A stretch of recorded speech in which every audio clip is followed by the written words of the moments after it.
This is Where We Live from Connecticut Public Radio. I'm Catherine Shen. Are you a kidult at heart? Recent market research has shown the number of people buying toys who are over 12 years old is growing. This consumer group is being called kidults. They now comprise a quarter of the toy retail market, not to mention a pretty stunning 60% of the market's growth over the last year ending last September. That's according to the market research company NPD Group.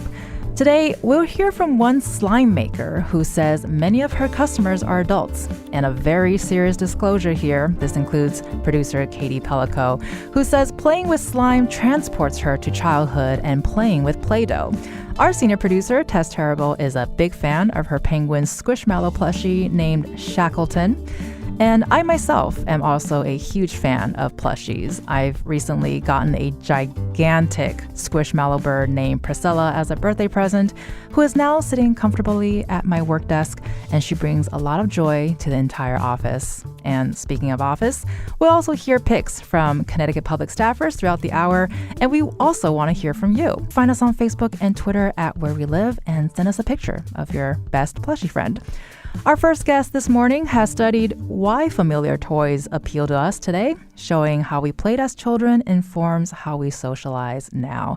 Dr. Kathy Hirsh-Pasek is a professor of psychology at Temple University and a senior fellow at the Brookings Institution. Thanks so much, Dr. Hirsh-Pasek, for joining us today. It is a pleasure to be here.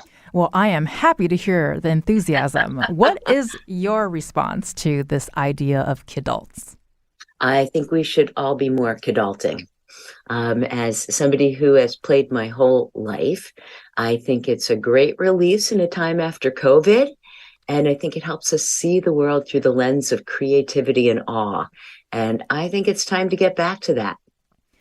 And I think from a lot of the things that we've been reading and what we've been talking about, the pandemic certainly played a pretty big role when it comes to kidulting. But where does that technology come from in terms of the bigger picture?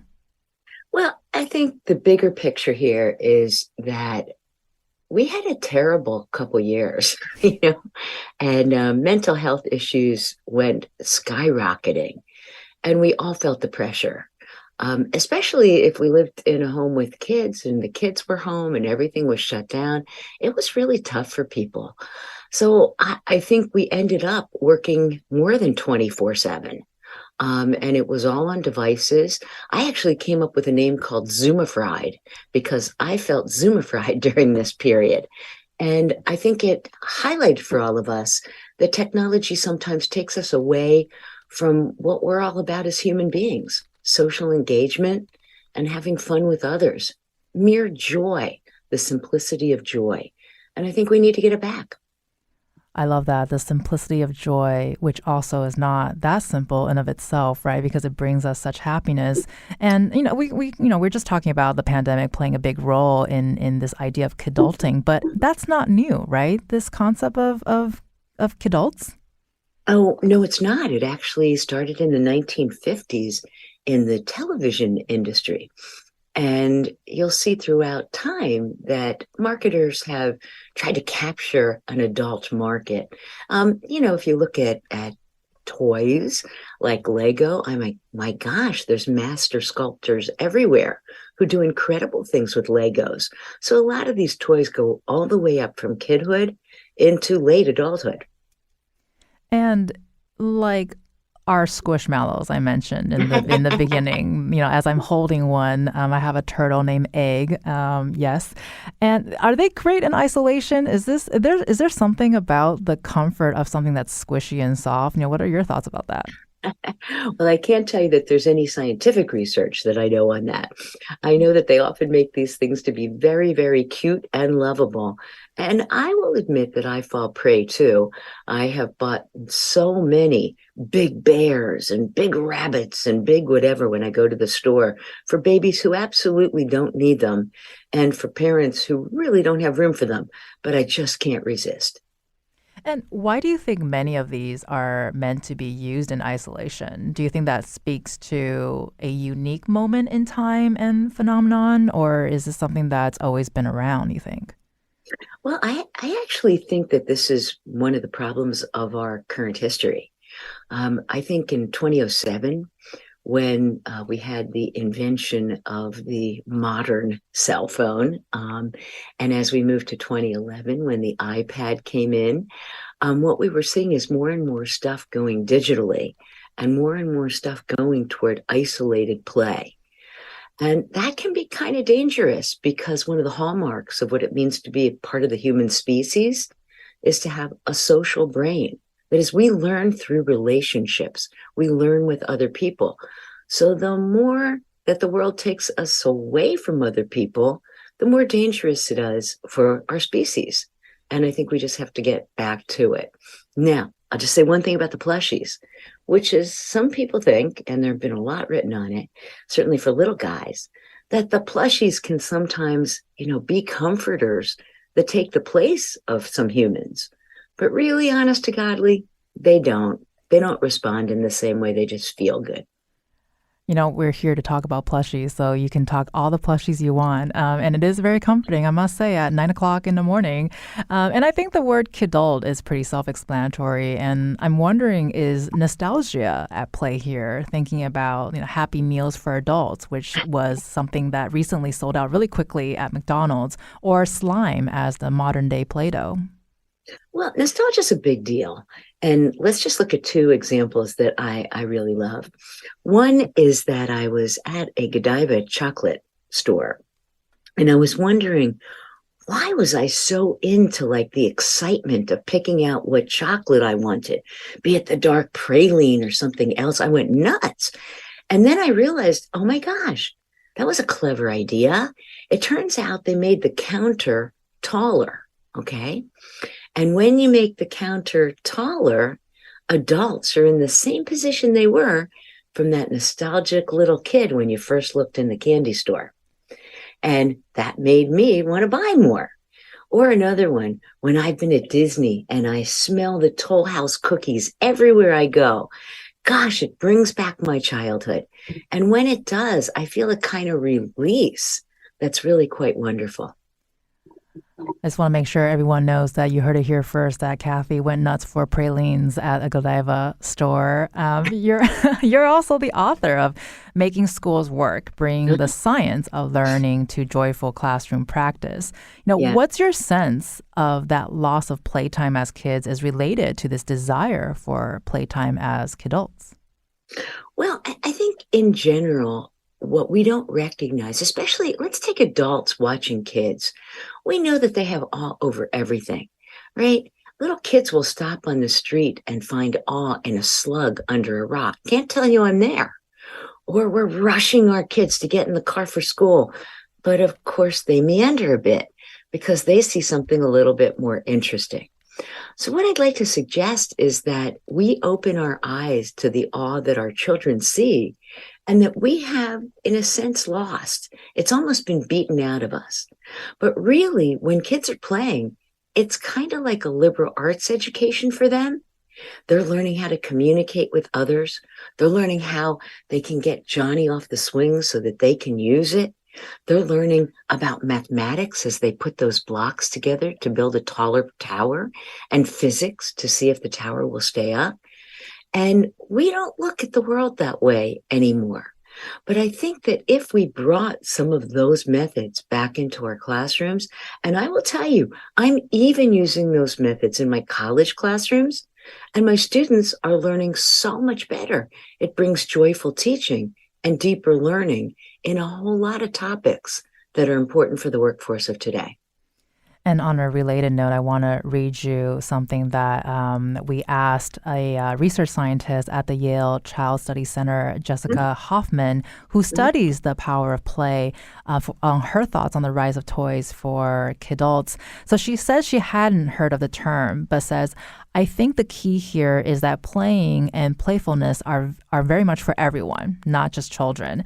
And many of us lose our playfulness as we age, starting even at age 10 when we care about conventionality and fitting in with our peers.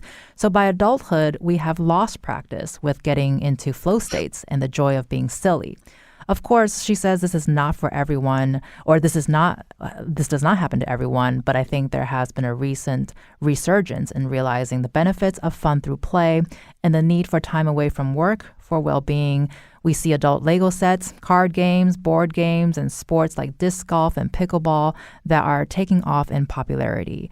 I think what Jessica said is very similar to what you've been saying, Kathy, and I'm wondering, can you respond to what she says, and can you talk more about how you see the links between how adults inform or are inspired by the way their kids play, and how did the way we played as kids inform the way we socialize as adults? Well, I think, first of all, play brings in, it doesn't have to, it can be solo, as you suggested.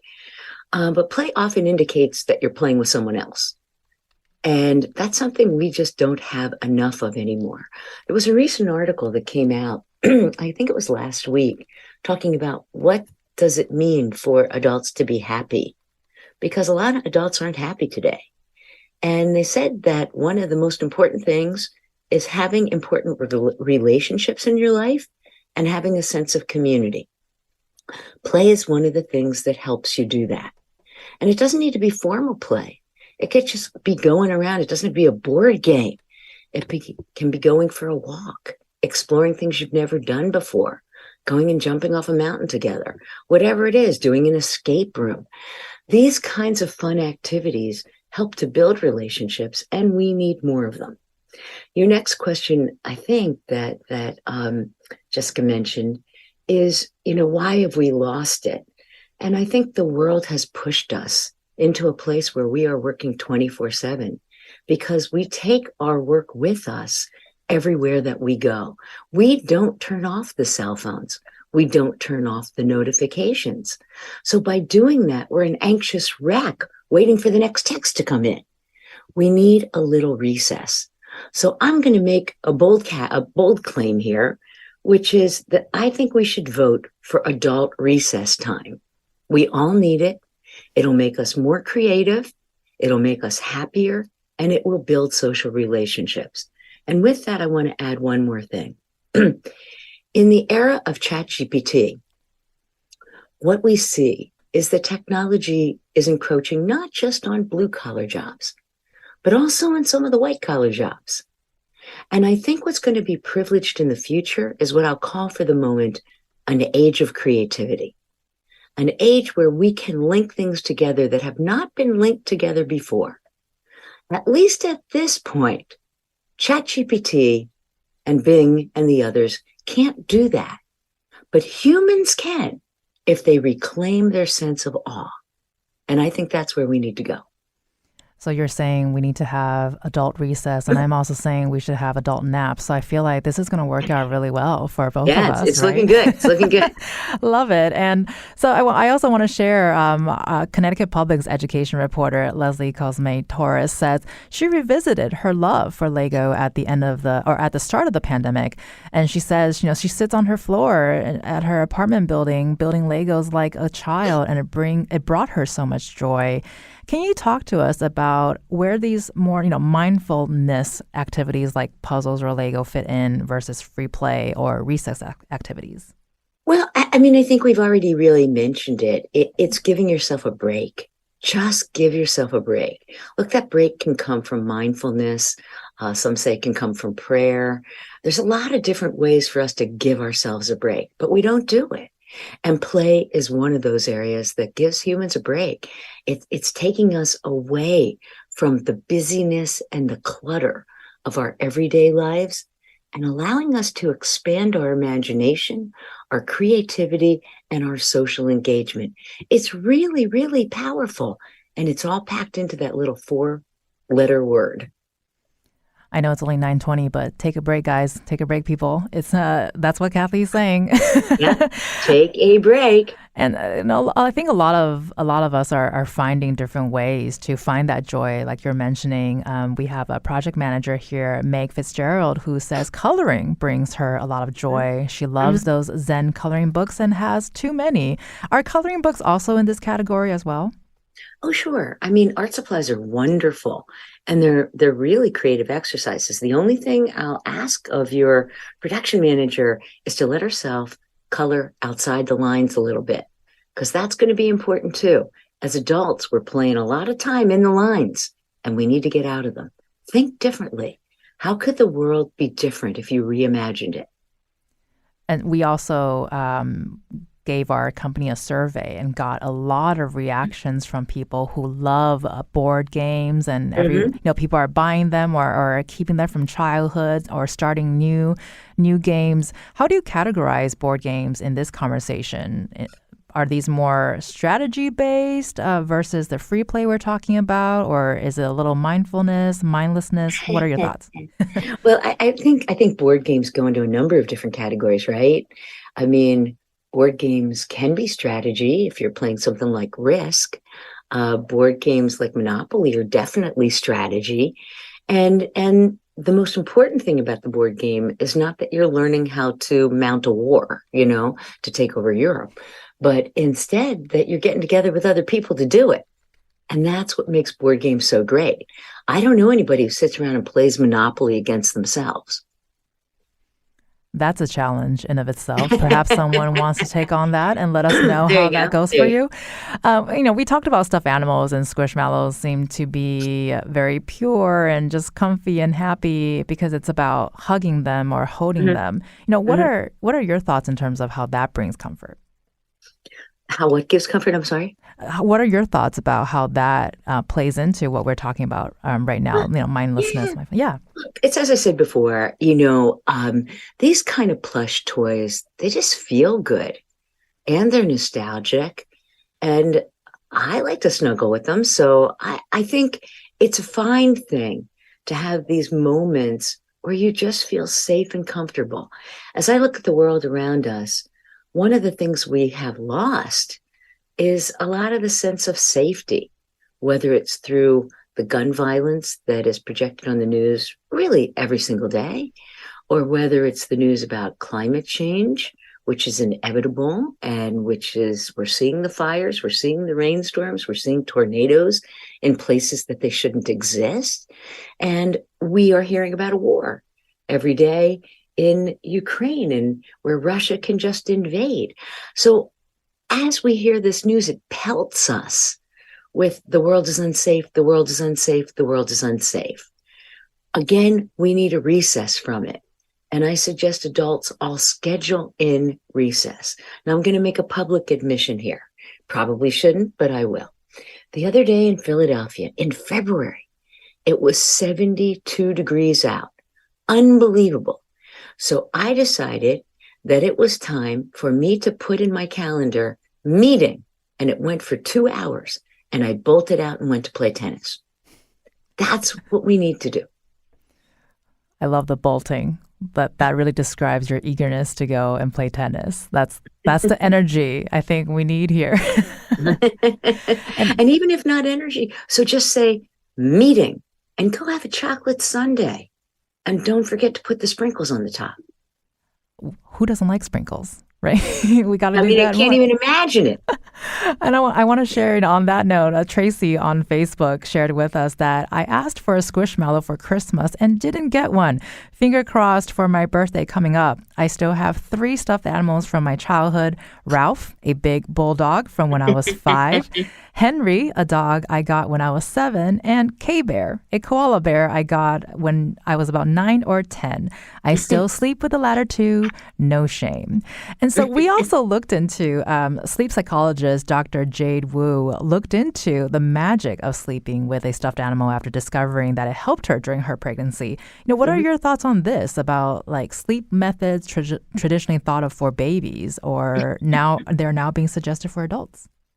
Well, I mean, truthfully, I'm not going to be judgmental. I would like to meet Ralph.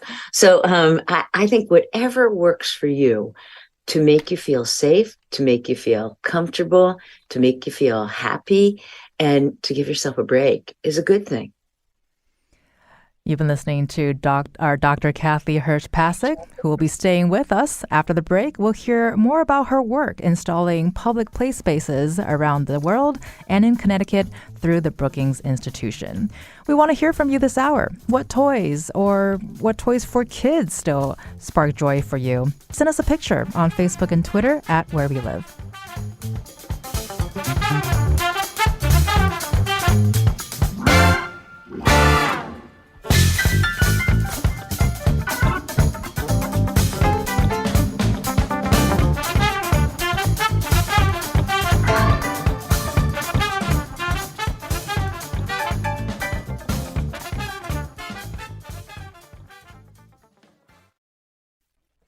This is Where We Live from Connecticut Public Radio. I'm Catherine Shen.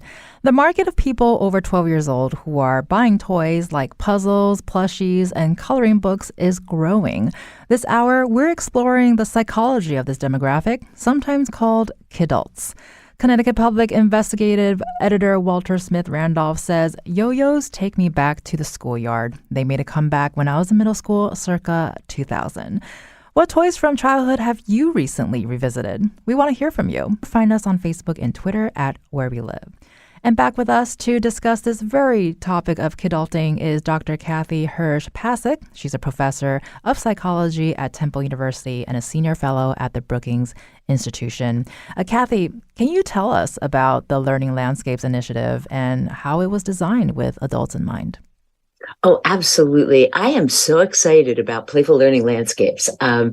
What I thought of one day, it was, I guess, a Sunday afternoon, and I thought, whoa, we could put play out in public spaces and have all adults and all kids just playing together on these wonderful activities that would build social capital and mental capital. And I called it Playful Learning Landscapes.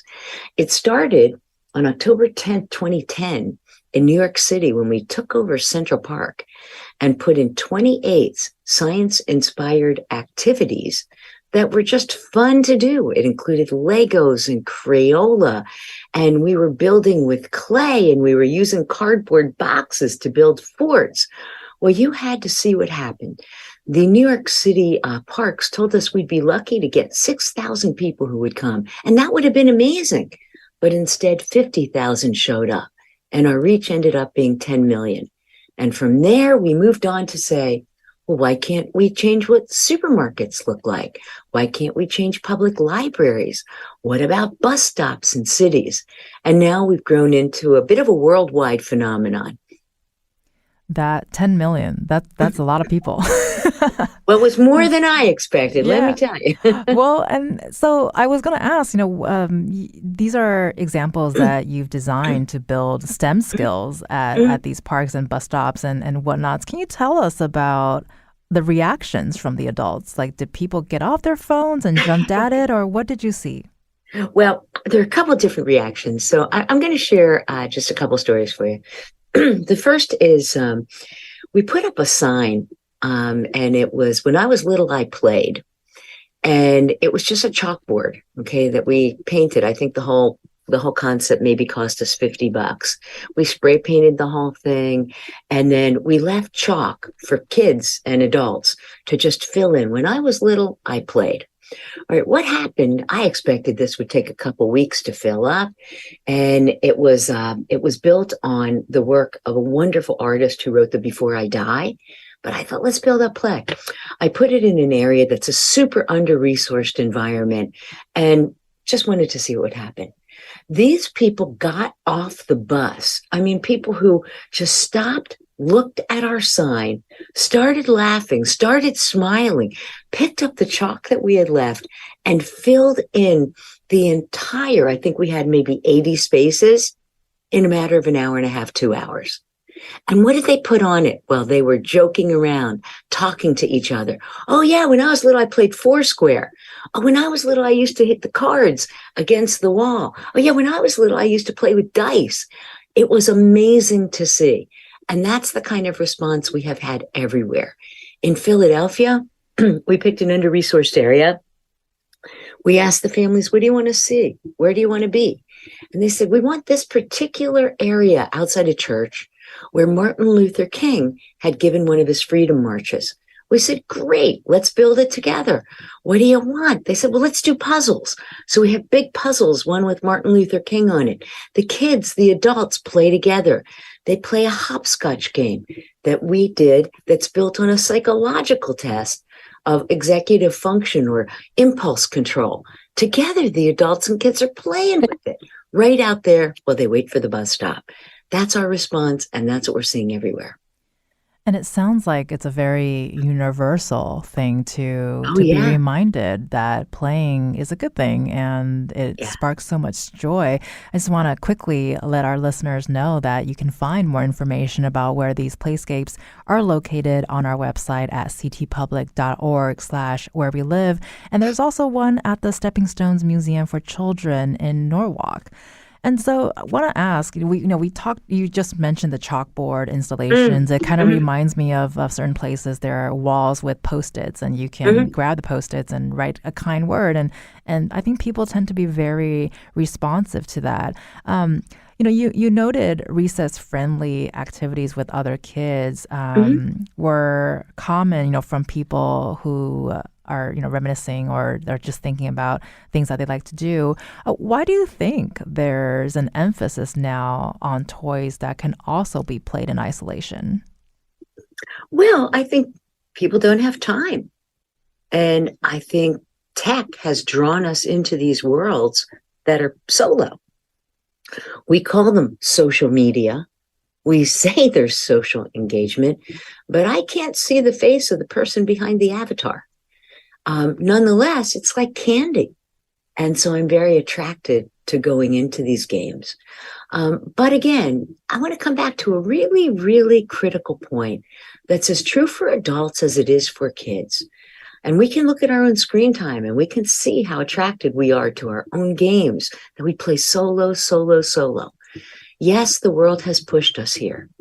But as a species, our brain does not push us here. Our brain pushes us towards social human interaction. And we just need to reclaim it. And I think that's what you're seeing in this backlash, which I think is not even really a backlash.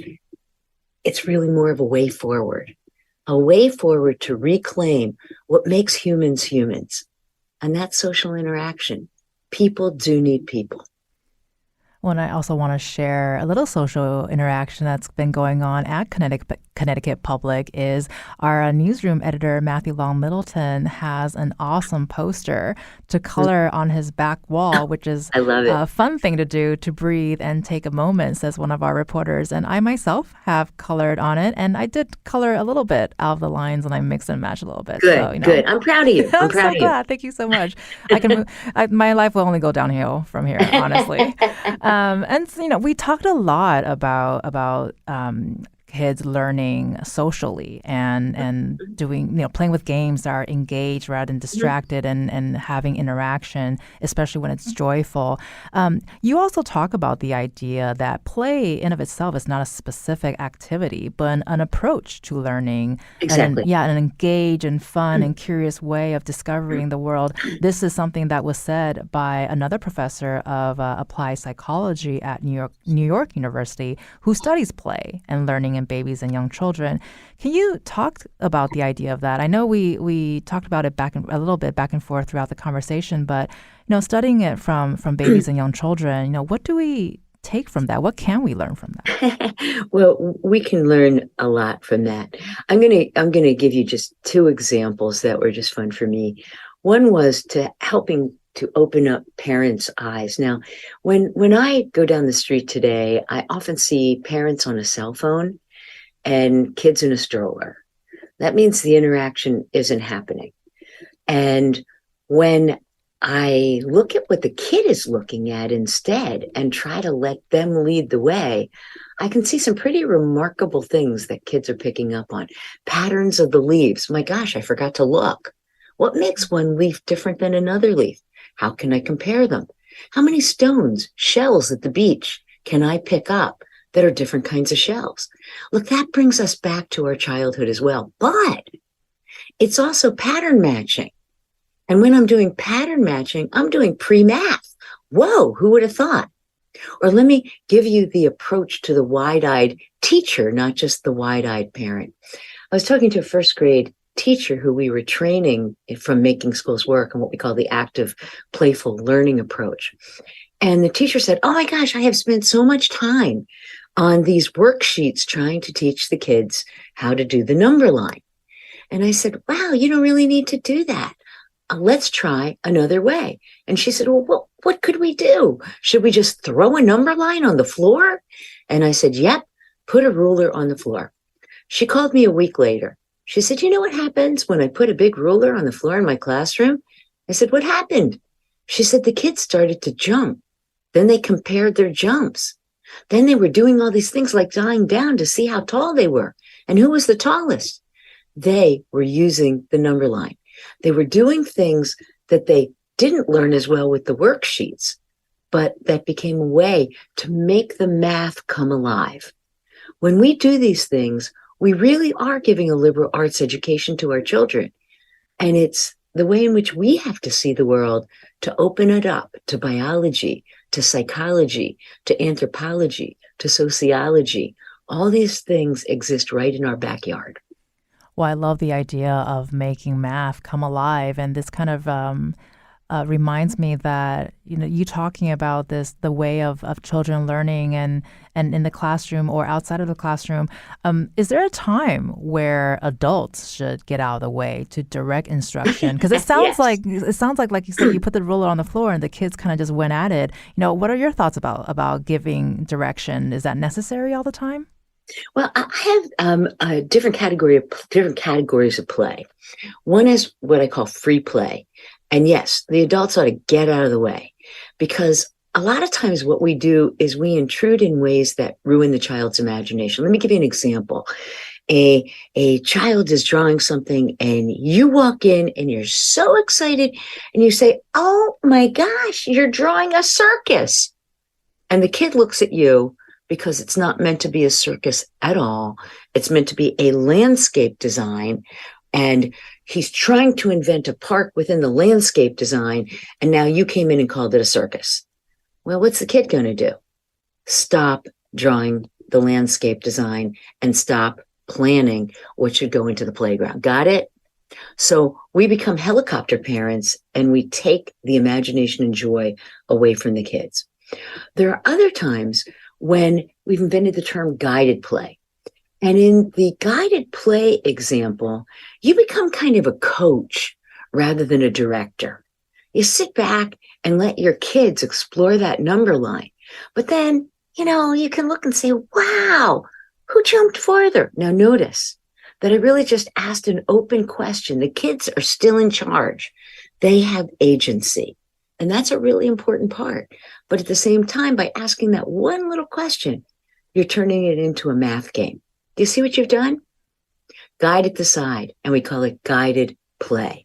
And what you don't want to do is be direct instruction-y with your kids all the time. And gosh, we spend too much time in that mode. Now, I'm going to do a switch on you just to get to kidults again. Don't you feel like we're always told what to do? And don't we need that recess so we regain our own agency and our own imagination? So that's why I believe in play. Well, honestly, as you were talking about that, I was just thinking, man, elementary Catherine could have used a little guided play in math, because today she might be able to, I don't know, calculate things a little bit better. And I love the transition, because I also want to turn it back to kidulting a little bit. We've been talking about a lot of how children learn and how we bring it into adulthood. And we mentioned the installation at the Stepping Stones Museum for Children in Norwalk earlier. Can you talk about how do families or parents or adults interact with those installations? Because I think it's called the Ultimate Block Party. Yes, it was. We did a small ultimate block party. It was like a few years ago, and I'm thrilled to hear that it's still happening in Norwalk. So one of the things we do is we have kind of a 3-part equation for everything that we invent as part of Playful Learning Landscapes. And then I promise I'll get to your question. We start with the cultural values and beliefs. What are parents and communities bringing to the table? And what do they want to see? And then you add to that how children learn. And children don't learn when they're passive, when you're trying to just, shove information into empty heads, because they don't have empty heads. They learn when they're active, when they're engaged, when it's meaningful, and when it's socially interactive and joyful. And then we add a third part of the equation is what we want kids to get out of it. Well, we want them to be good collaborators who can work in teams, communicators, to know their content, critical thinking, to be creative, and to have the confidence to try. So that's what we built in the Norwalk Ultimate Block Party, as in all of our exhibits. And then we watch as it's an intergenerational games, because parents actually get off the chair. They don't become observers anymore, and they start to play with the children. We're noticing that for the first time, when we put these exhibits in, the cell phones go down. And when the cell phones are down, the parents are seeing what the kids are seeing, and they become the guides in play with their children. So it's really quite exciting to watch these interactions. We've seen it at bus stops. We've seen it on playgrounds. We've seen it in libraries.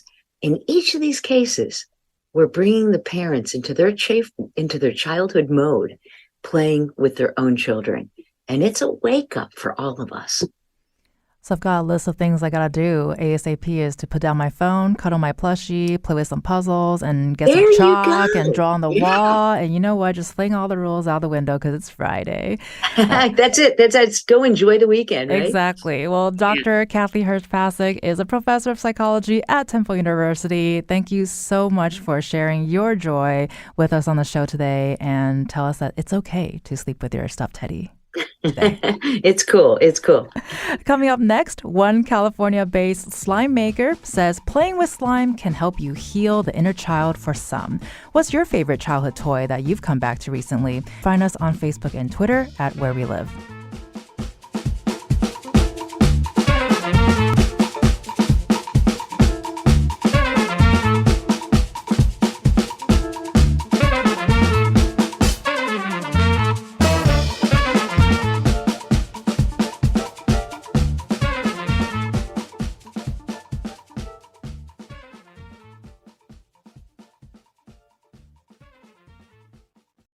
This is Where We Live from Connecticut Public Radio. I'm Catherine Shen.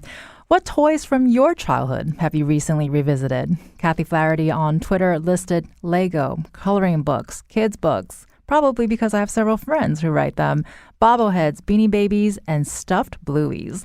You can also join the conversation. Send us a picture on Facebook and Twitter at Where We Live. Joining us now is Olivia Soth, co-owner of OG Slimes, located in California. Thank you so much for joining us. Hi, Catherine. It's my pleasure to be a part of the segment today. Well, I never thought I was going to be talking about slime, so I'm so excited to talk to you about what's the origin story of OG Slimes and when did you get involved?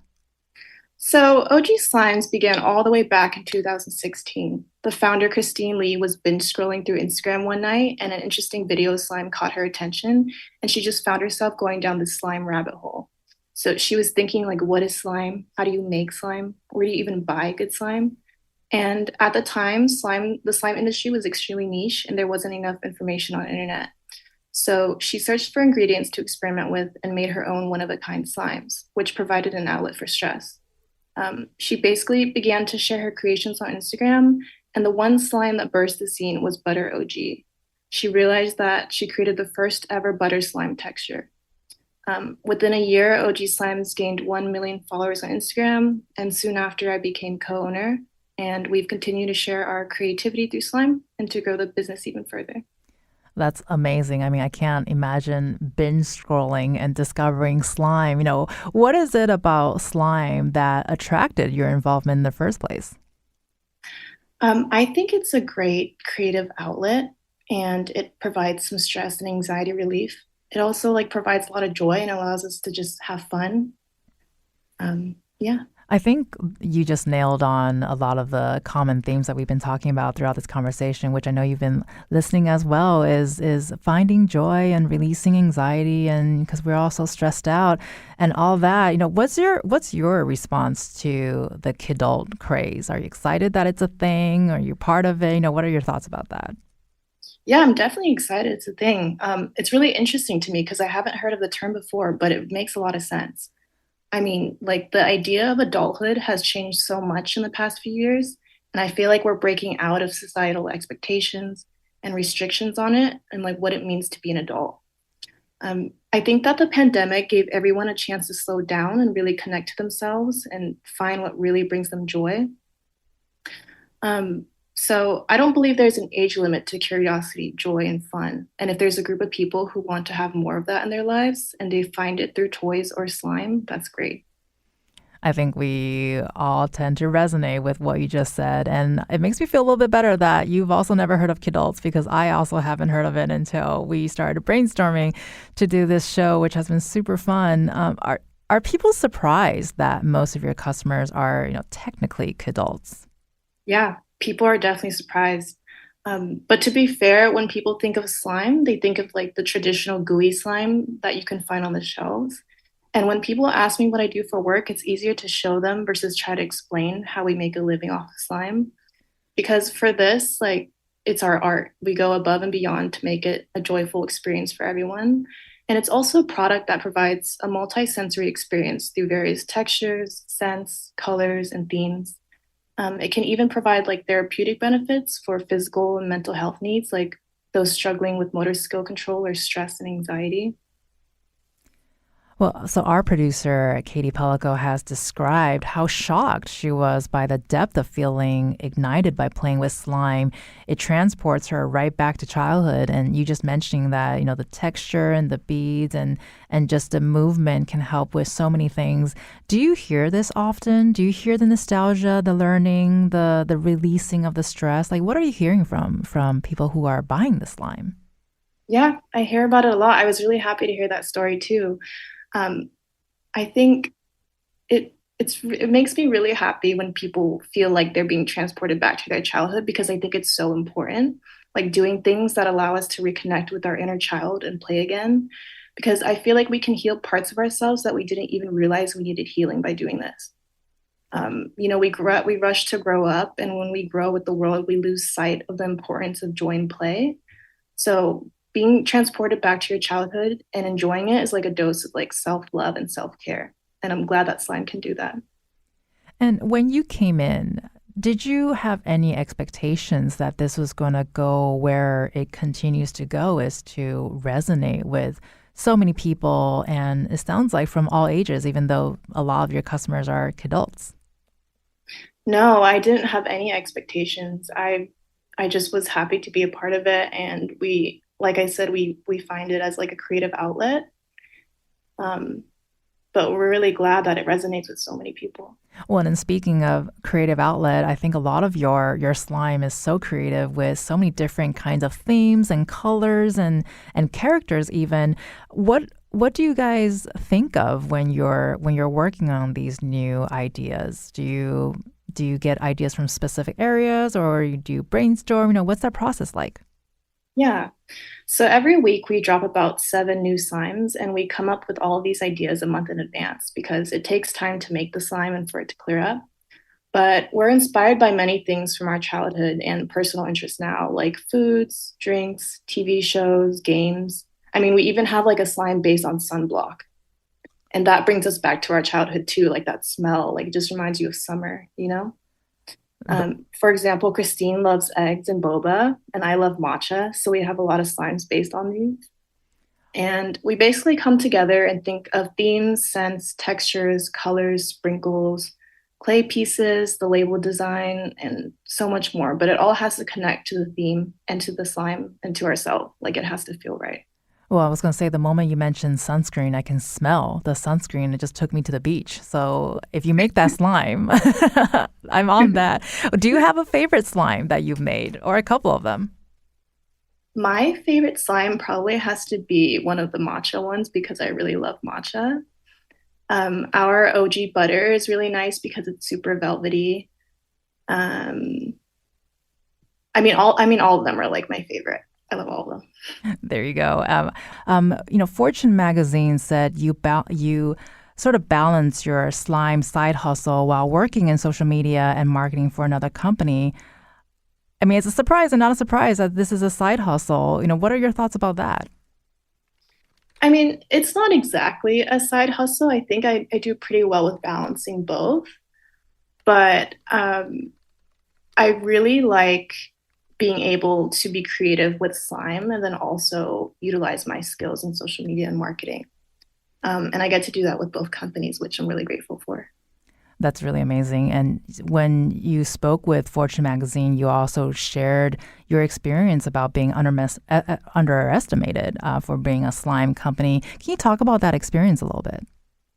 Yeah, so Christine and I have run into a lot of obstacles, like aside from the pandemic and recession, but it's mostly with people who undermine our abilities because we're young women. And I feel like when they speak to us, we don't really get the respect or acknowledgement that we deserve. They don't take us seriously just because it's like slime and we're also young. So I just want to take a quick moment to share a comment from Lynn from Brantford, who said, longtime friends get together for dinner and we play apples to apples and laugh like children. Kathy, I would love for you to respond to Lynn's experience with her friends and playing apples to apples. Brava, brava.